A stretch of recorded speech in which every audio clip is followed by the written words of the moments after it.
Hello, Juli. Hello, everyone. How are you doing today? Hello. Doing good, doing good. I'm excited for our conversation today. How are you doing today? I'm good. I am a little bit wired, so I feel like I'm going to crash in a few hours. But for the sake of the episode, it's probably good that I'm a little bit wired because I'll be like, more ideas will be flowing. I will say though, from the moment I woke up today to 4:30, I had not spoken to any other human being today. And then from 4:30 to 5:30, I had a therapy appointment in Spanish. So we'll see how my English brain fares today. Yeah. I sometimes have those days too where like I've only, like today, for example, I've only spoken to my parents in Spanish. Mm-hmm. Is the only, like my husband left in the morning to the office, and so I haven't seen him all day. And so I've spoken only in Spanish to my parents. And with my parents, it's even harder because they don't speak any English. So I have to be very intentional in my Spanish brain to like continue. Because if anybody is bilingual, you know that it's, you speak Spanglish. Yeah. That's the language. Yeah. So just sometimes like trying to talk about my parents about my workout in a circuit like array. I was like, how do I say? I'm like, circuito. Okay, yeah, that kind of, but like it's not that because it's like a hit workout. But how do you say hit? I was like, whatever. I went to the gym. Done. Because it's just, you know. Yes. I realized that I also spoke to what do you call it? Like service people or like call center people. Oh, okay. How do you call it? Like customer service people, yes. But even though I could have selected of like airlines, and even though I could have selected to speak to a representative in English, I selected Spanish. So yes, I've been speaking Spanish all day. See, my pronunciation is already coming out. But anyway, what we're going to talk about today is about practices that enhance our creativity and our creative lives. I guess in the past we've spoken, like in different episodes, spoken a little bit more about like more philosophical or existential aspects of creativity, about the relationship between two different things. But I guess now in this episode, we're trying to get really practical and share some things, some practices and habits that have actually served us when trying to create and to create like in a lot of different senses. So whether it be a piece of art or different processes in organizations, we've both worked at different jobs in administrative capacities or project capacities where we've had to come up with solutions to things or like new ways of doing things, or even like social initiatives and all sorts of things. Like what kind of practices have you noticed, Juli, that have served you in your own to enhance your own creativity? I think one of the most important practices for me has been understanding. So this is gonna be funny because it's like we're talking about practices. So it's like, but understanding that these practices don't have to be forever. It's like the most important one for me. Yes. And we can go into more detail about this later, just because it feels kind of weird to like start with like the construction, you know, when we're trying to build a topic. Right. But like for me, is that if I commit to something forever, I feel, and we talked about this last week too. I feel a little bit like a prisoner, like I feel stuck in a system.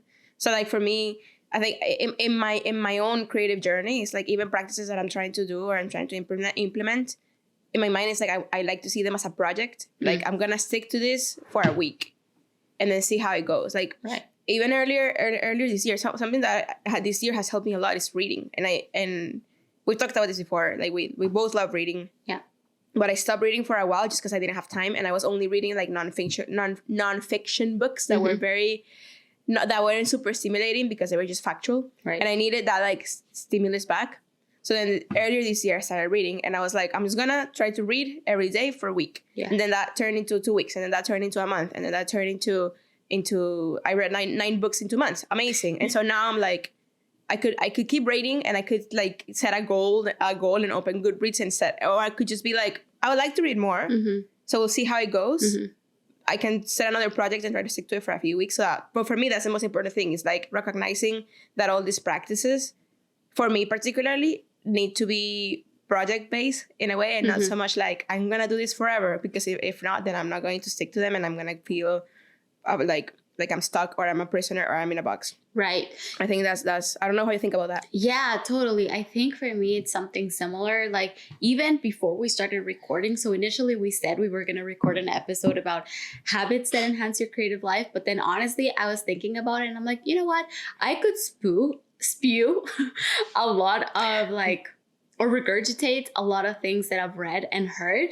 But to be honest, I don't practice any of them because I struggle with that same thing. Because habit science will tell you that you need to stick with it, that you have to practice it. And after 21 days or 6 weeks or whatever, like I'm always seeing different timelines, then it will become a habit and blah, blah, blah. And then you're going to be a creative genius. But I feel that personally, that doesn't work too well for me because for me, my sparks, my moments of creativity are very much tied to novelty, to change, to things that make me notice something different about the world or life or whatnot. And so, or my work. So I feel that even like talking about, like habits that enhance your creative life, like, of course, there are things that will need to be like habitual. Like if you're trying to write a novel, you need to sit down every day and write, for example. Yeah. But yes, I forgot where I was going with this, but where I was going is that, yes, I agree with you. Where if you see it as something that you kind of do and practice, like some of the things might be a one-time thing, like go on a trip. That can't be a habit, but maybe it is a habit. Maybe it is a habit if you have the time and the money. But it can be a practice where you're like, every year I'm going to commit or try to commit to go to a different destination or something that will help me break the routine to create more, for example. Or something. So like, yeah, definitely if you frame it as a habit, as like this thing that you must do and it has to be like every day, I think it's very easy to start feeling boxed in.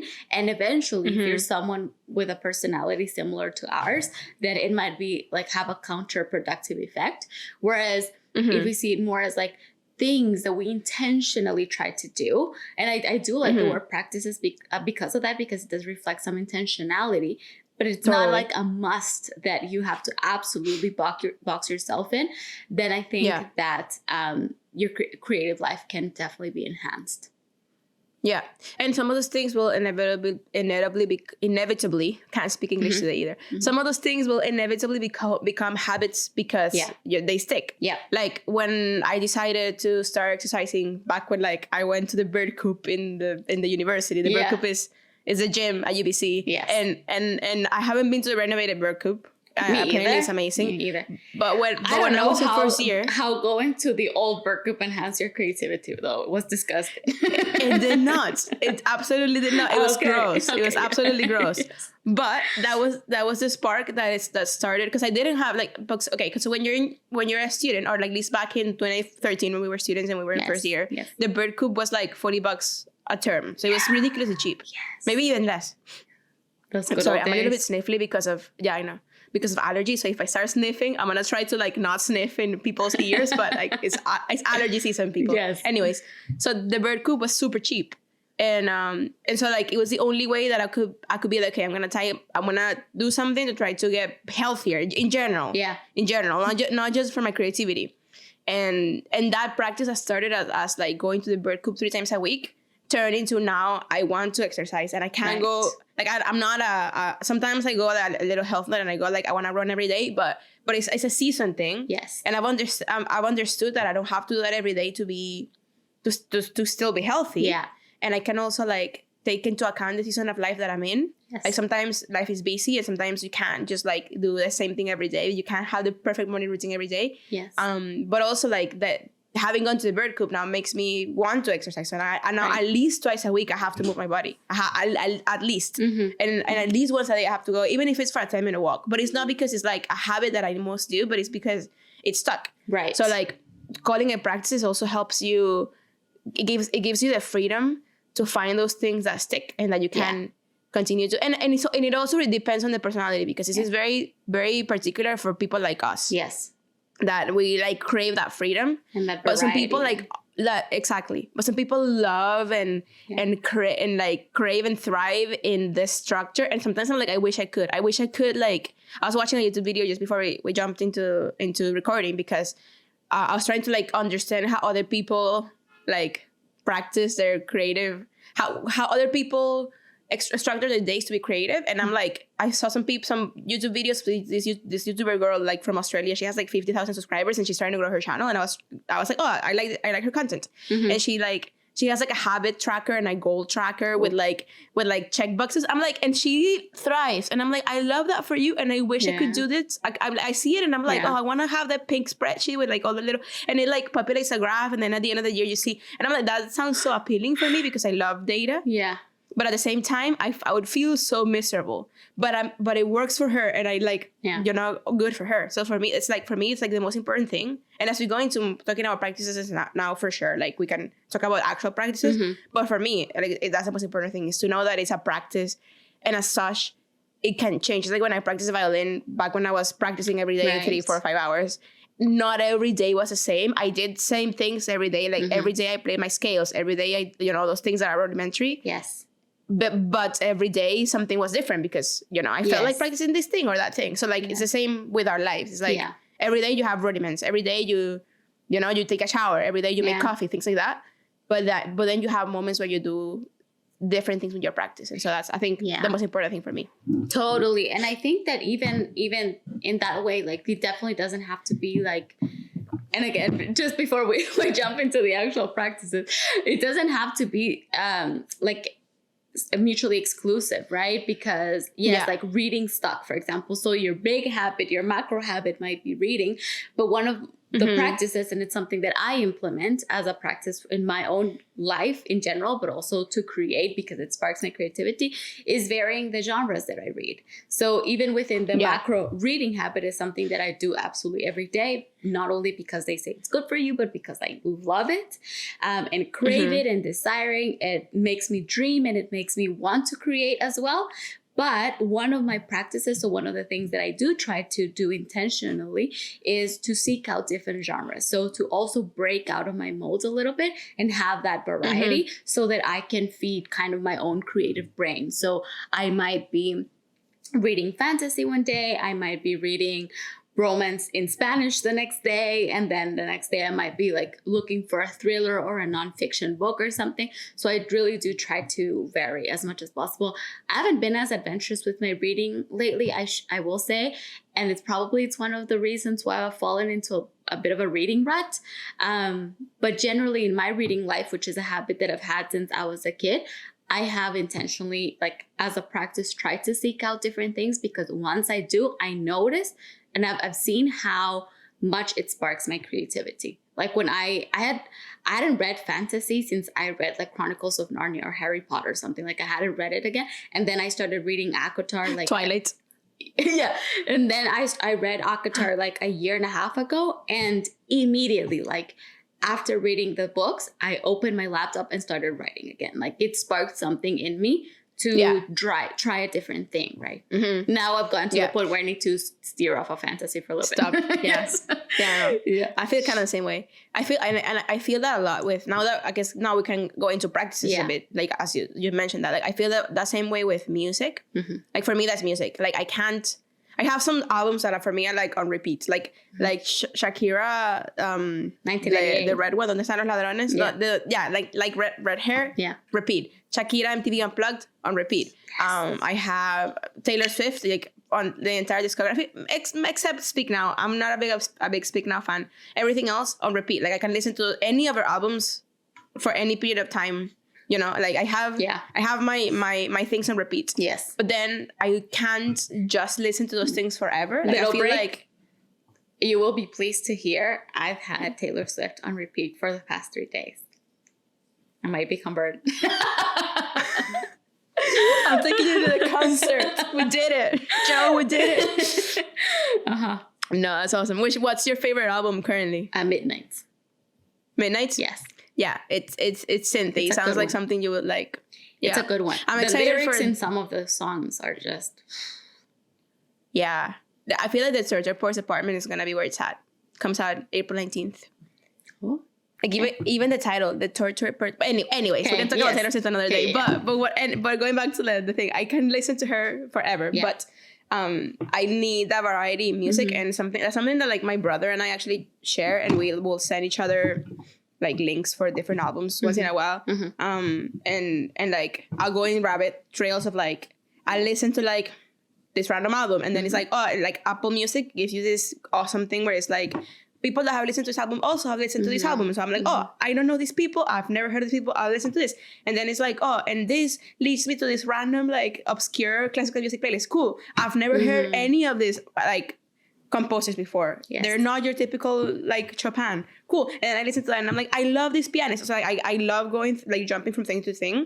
And I feel like it makes me more creative because then I, like, notice patterns and notice chords and notice sounds that maybe I wouldn't have noticed before if I wasn't intentionally taking them out. Like if you're always listening to the same genre or the same artist, or you don't kind of listen to everything else that you could possibly listen to. So that's one thing. And another thing that I do that I added to like our little list, it's habit stacking. That was one thing that like actually did stick from James Clear's Atomic Habits. That's a book that I read and it changed my life.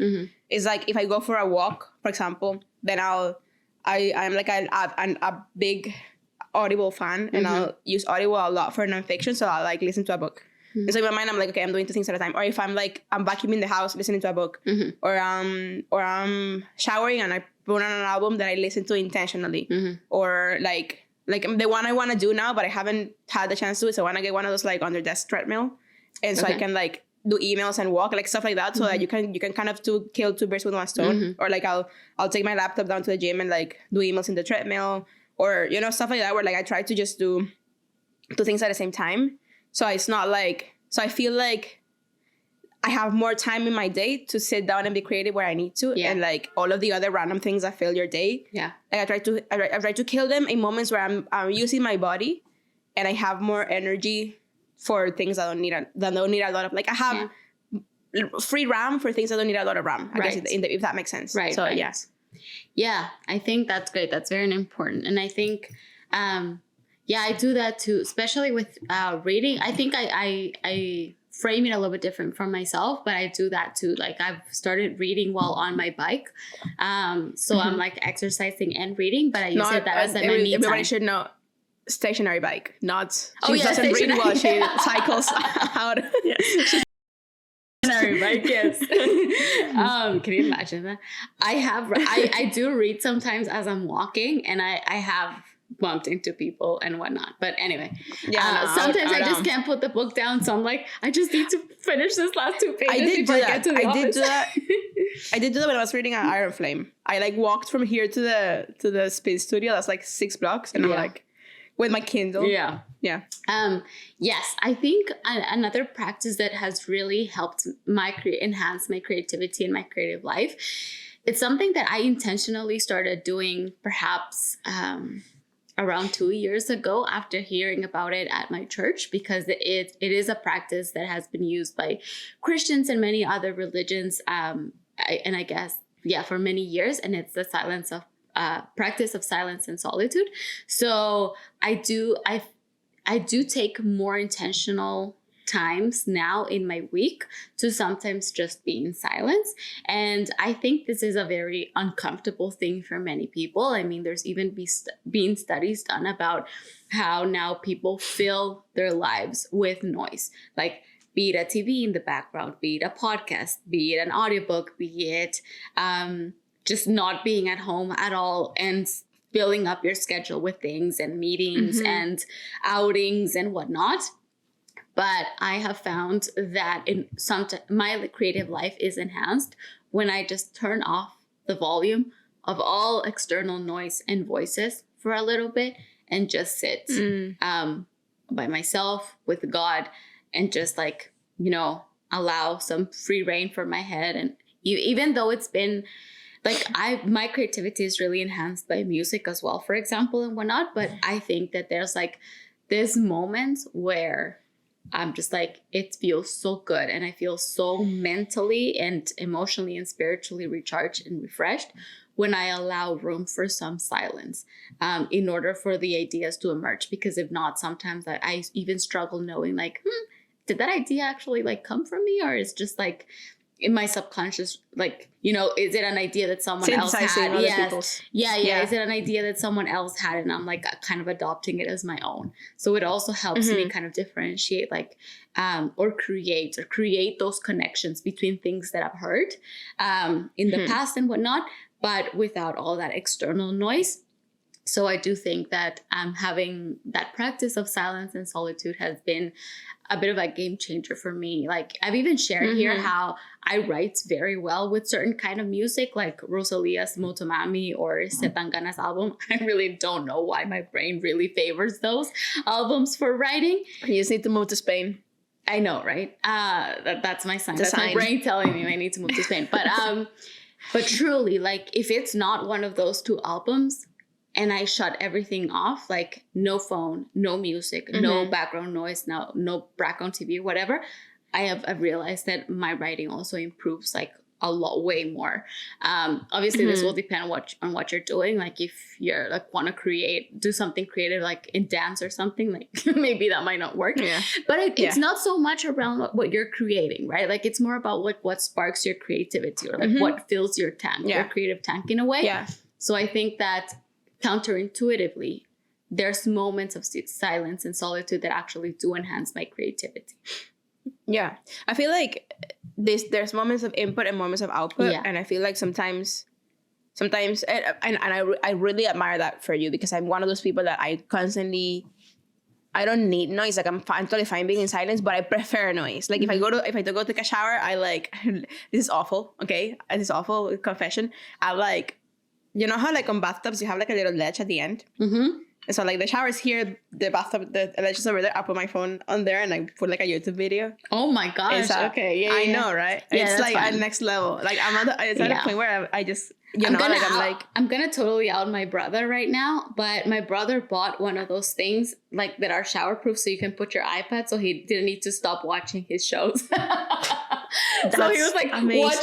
watching it. You're like, oh my gosh, this is amazing. Forget silence and solitude. I'm getting one of those. Well, I put my iPad like this on that ledge sometimes too, and like water doesn't hit it because I put it like at the edge of the ledge, and then that's when I realized it was being too much. I was being too boomer. You know? Yeah, no, he bought this thing so that he's like, if he's watching a show like in his room and it's time to shower, he doesn't need to stop. He'll just like continue it in the shower. That's crazy. Yeah. But yes. even like even then, the shower used to be a place where I got a lot of ideas. I just play music or play nothing, just let the water run. And now, because I've gotten so obsessed with like inputs, I guess, in a way, like, and it doesn't necessarily need to be bad per se. Like, I sometimes watch things that like help my creative journey or whatever, tips or whatnot. Yes. But if I'm always like, I really admire that from you, because I am always listening to something. Excuse me, and I don't always feel like that's the best way, you know? Like, so there's times where you just need to be silent, but there's also times where they're just for output, like even journaling or you whatnot, taking photos, stuff like that. Like, it's cool to do that without any other inputs or any other like, and nothing else kind of trying to ask for your attention, you know? Like, when you just have like nothing trying to, what's the word? Not stimuli, I guess, in a way. Yeah. And Totally. like, you just kind of, it's you and your notebook, or you and your camera, or you and your keyboard, you and your, and even like devices. Of course, it's like you always have that like romanticized picture of the writer writing on the notebook and whatnot. But we have there's a pastor in my church that or you also know, that like wrote a book in his notebook, like, you know, and his handwriting is hard to read, and he made it work, and it's like, it's awesome, and it's just like having that time of like this full disconnection and full like input, like output time, where you're just being you with your craft. Yes. And that's kind of, you know, I feel like I like reached that like Zen state, I guess, in a way, or like avatar state or whatever, when I'm playing an instrument. I feel like I just become one with the instrument, and I stop thinking, and I'm just kind of flowing, I guess, in a way. Like the people in Seoul. Exactly. Like the people in Seoul. Yeah. Like I kind of I go into this state of flow. But all input is important, and Yes.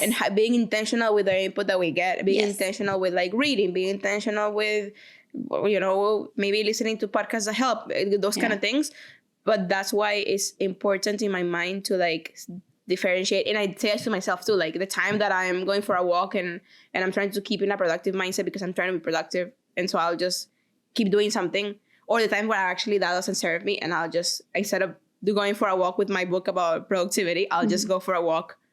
Just go for a walk. And Yes. like listen to the birds and the people talking, Yeah. and, you know, whatever. Yeah. And that's really good, the silence and solitude, because I feel like that's something as a world we need a lot of, especially in the social media age when we get so much stimuli and so much like Right. so many ads and so many things like kind of calling for our attention, and then in the end we're exhausted, Yeah. and we have no energy to give, and Yeah. if we have no energy to give, we have nothing to create with. Yeah. And so like protecting that energy is so important. Yeah, and as you say, So- like we receive all the. If we go by Austin Kleon's like theory, for example, Austin Kleon's the author of Still Like an Artist, where he's like, no thought or no creation is fully original. Everything is like a remix of things that have been done. For example, we need to also, like, if we're only input, and we have no moment to like pause and to silence all the input, then we also give our brain, like literally do not give our brain a moment to create those like overload. connections, right? To Yeah. remix all of the things that we've have like To inputted. synthesize, I guess, in a way. Right. Yeah, to synthesize ideas, to create new things. So yes, like definitely Yeah. I mean, I think it has been very changing for me, and like, and I wouldn't label it as a habit because it's not something I intentionally do every day, but it's more of a practice of something that I intentionally try to do a couple times a week, maybe, or sometimes when I'm starting to feel overwhelmed by the noise, the literal like auditory noise. Yeah. I will sometimes be like, you know what? Let me just like pause this song for a little bit and, you know, stay in silence for like half an hour or something. So it's not like a habit that I'm, you know, tracking and being like, oh, for 21 days, did I spend 10 minutes in silence? But it's something that in my life I've realized has helped as I started doing it more intentionally, of being certain moments where you say like, you know what? Let me just go for this walk. I'll forego the headphones right now or something. And then just kind of like take that time. Do you have another practice?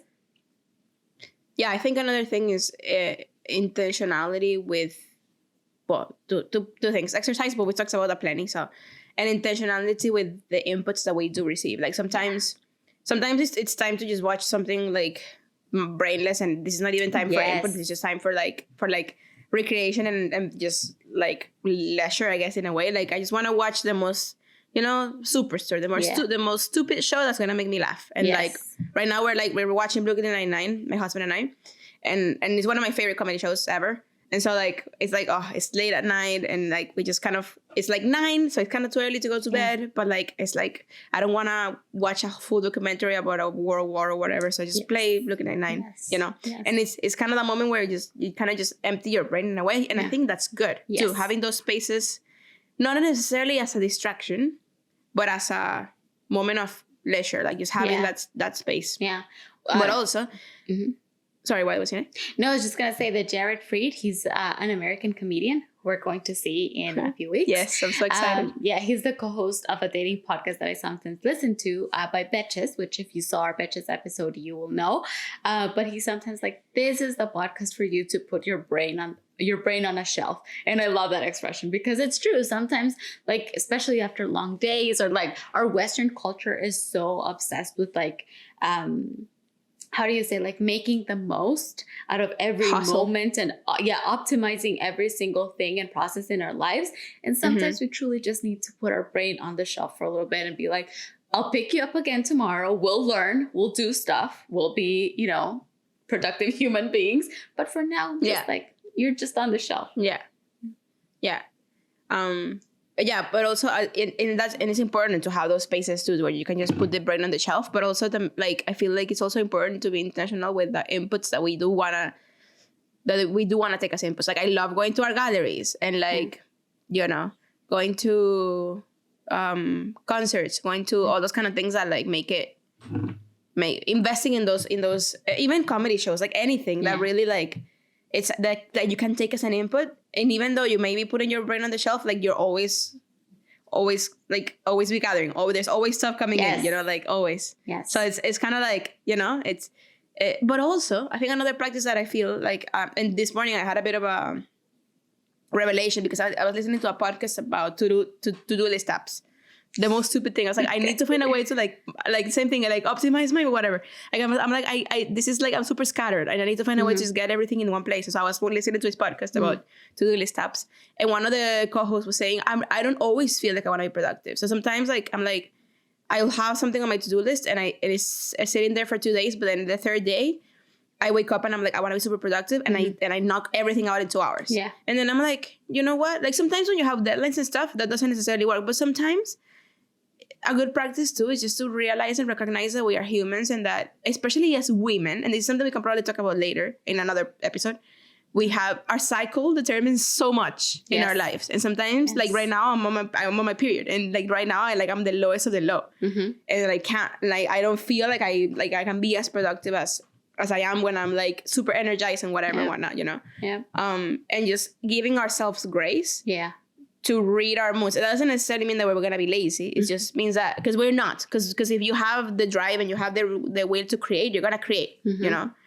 But you don't always, it doesn't have to be, I don't know. It's moments to break the habit, I guess, and embrace a practice of like grace. And just be like, you know what? Right now I'm not feeling like it. But maybe tomorrow I'll wake up and feel super, super productive. And it's going to be a day where I just like, you know, check everything on my list. Totally. And then that's going to give you the fuel to then go and be creative, go and create, go and make that song or write that poem or, you know, whatever. Yeah. Like, if we look at these things as tasks, it's hard sometimes to get that kind of creativity just going because you're just not feeling productive. Yeah.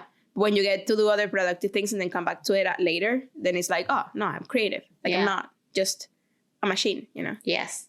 Totally. Totally. I think, my next practice is very much related to the first thing you said about being intentional in your inputs, and to the always be gathering kind of idea. I wrote a piece. So this actually came from Superstore, the show that you just mentioned, and it really prompted. And it was actually the blog post itself was an example of this. So I wrote a blog post a few months ago now, I guess, called Always Be Gathering, which is basically like inspiration can come from anywhere. So if you're truly just like living out life and trying new things or whatever, like you can glean things that then going back to our previous point, like your mind will synthesize and will create something new. So this show Superstore, like there's this scene where basically employees are being taught by this greedy corporation how to maximize their minimum wage. And so one of the characters is like, oh, my motto in life is to always be gathering. But she meant like literally be looking for pennies on the ground and like always be gathering, whatnot.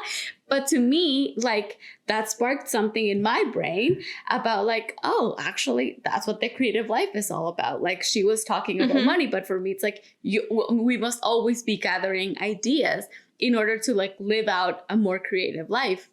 And so I guess the blog post was an application of its own principle. But anyway, I think very related to that idea, one of my practices that has enhanced my creative life is precisely to always be gathering. But in order to do that, because of my personality and what we were talking about at the beginning, that we're people who like variety, I do that by also putting myself in situations that are either uncomfortable or new. So whether that be watching a different kind of show that I normally would. And that's something that happened to me, for example, last year when I started watching K-dramas. Like this was a completely... And now you're learning Korean. And now I'm learning Korean.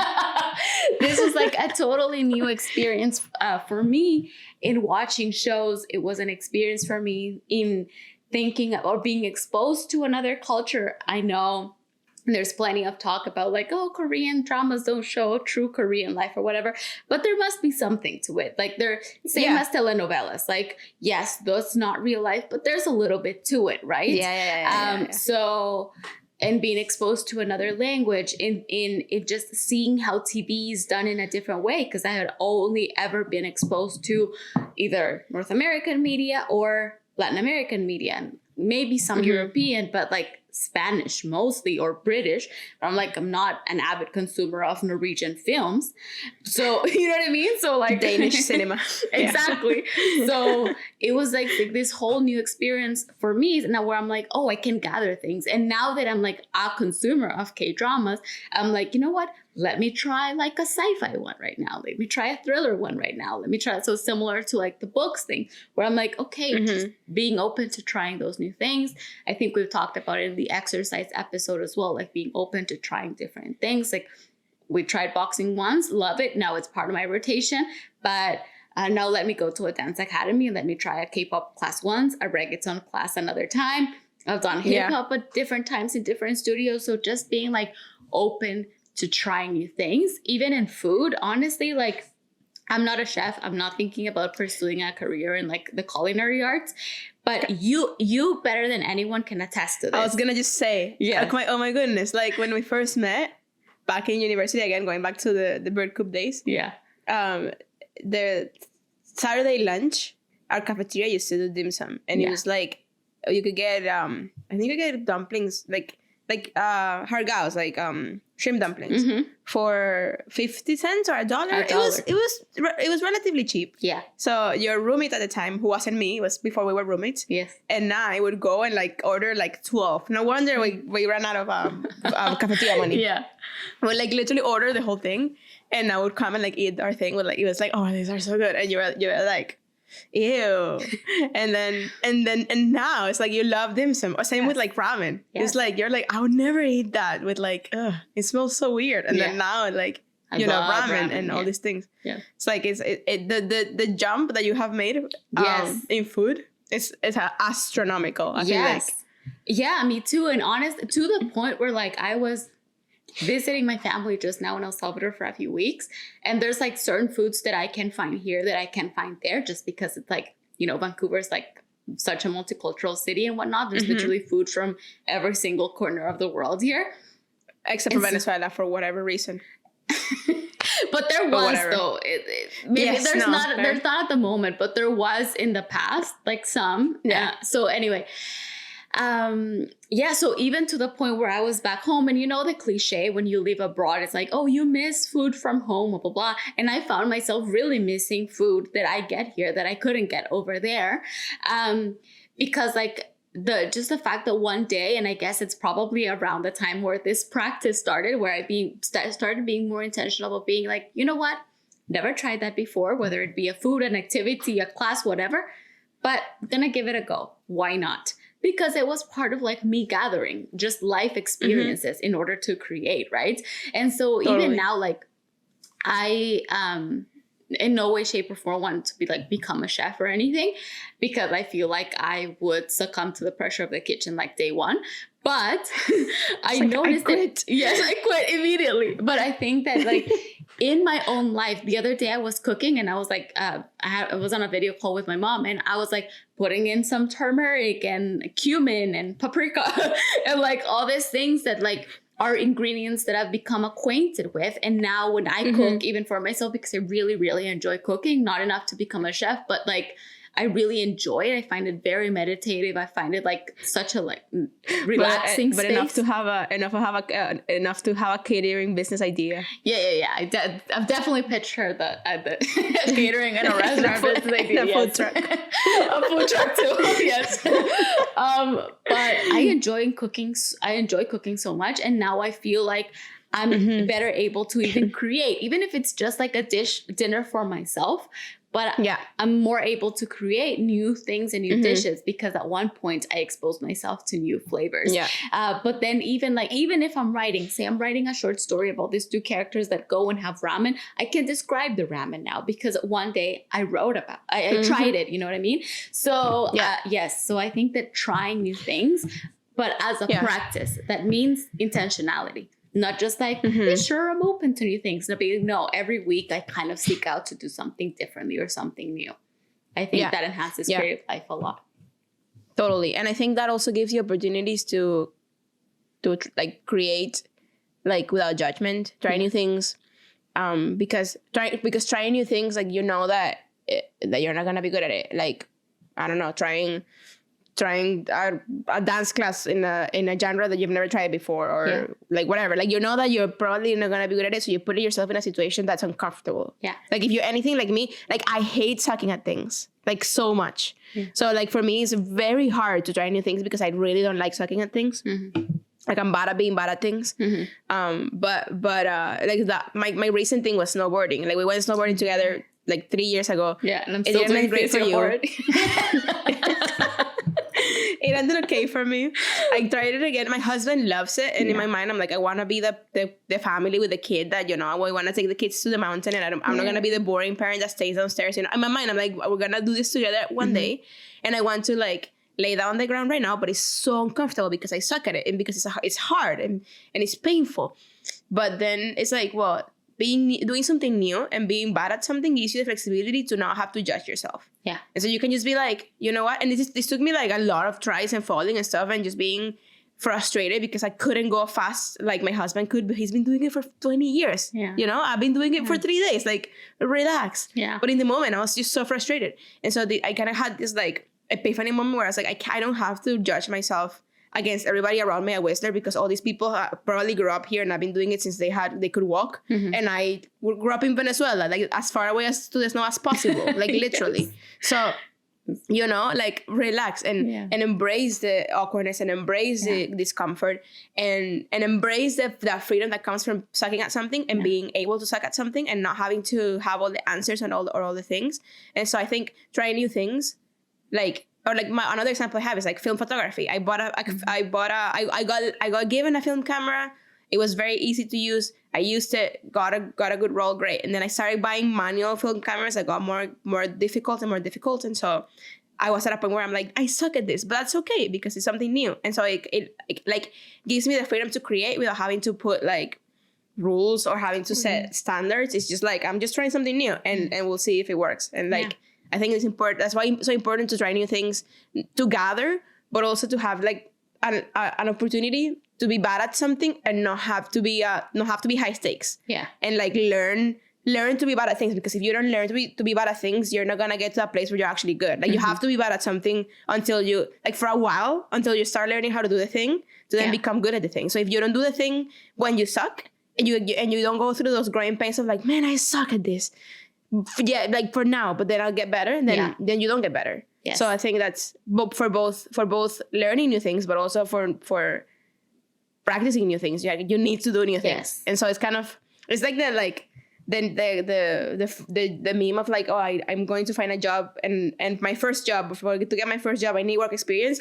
In this situation, to be able to be good at doing new things, you need to do new things. Do new things. Yes. Yeah. Yes. Totally. Is there that's my last. That was your last one? I think so. Yeah.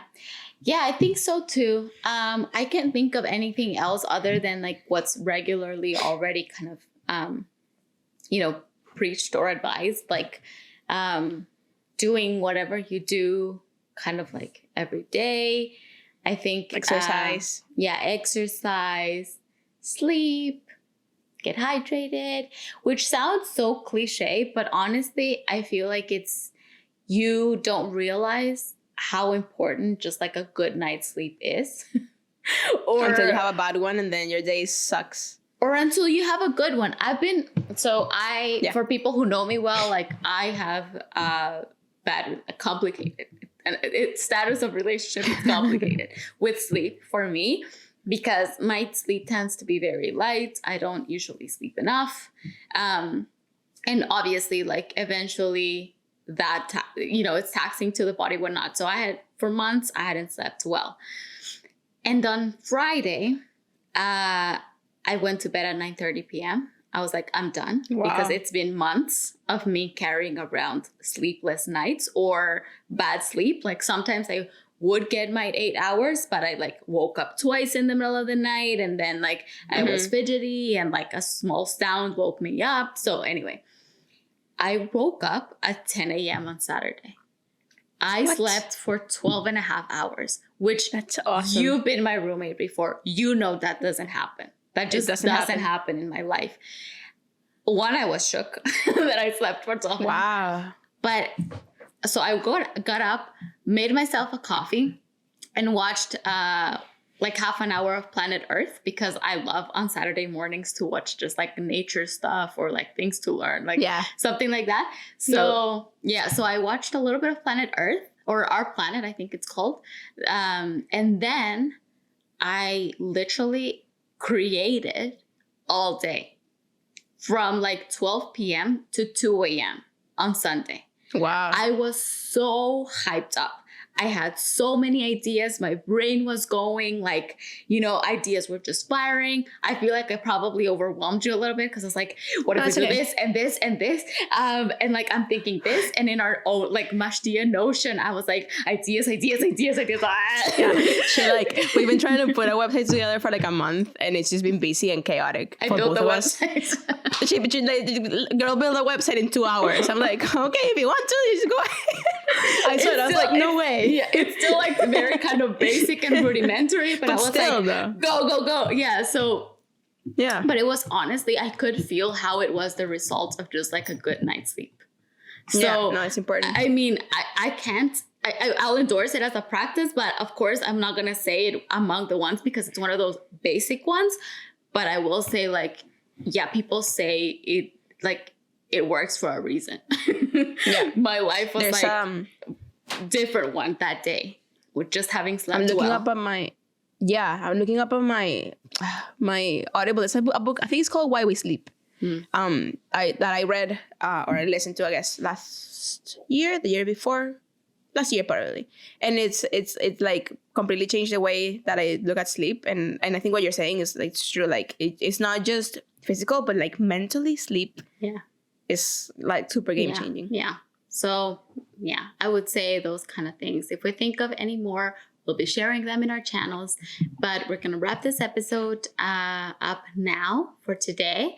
I think I have a few calls to action. One, please follow us on Instagram and TikTok as well at Machtiaco, MACHTIACO.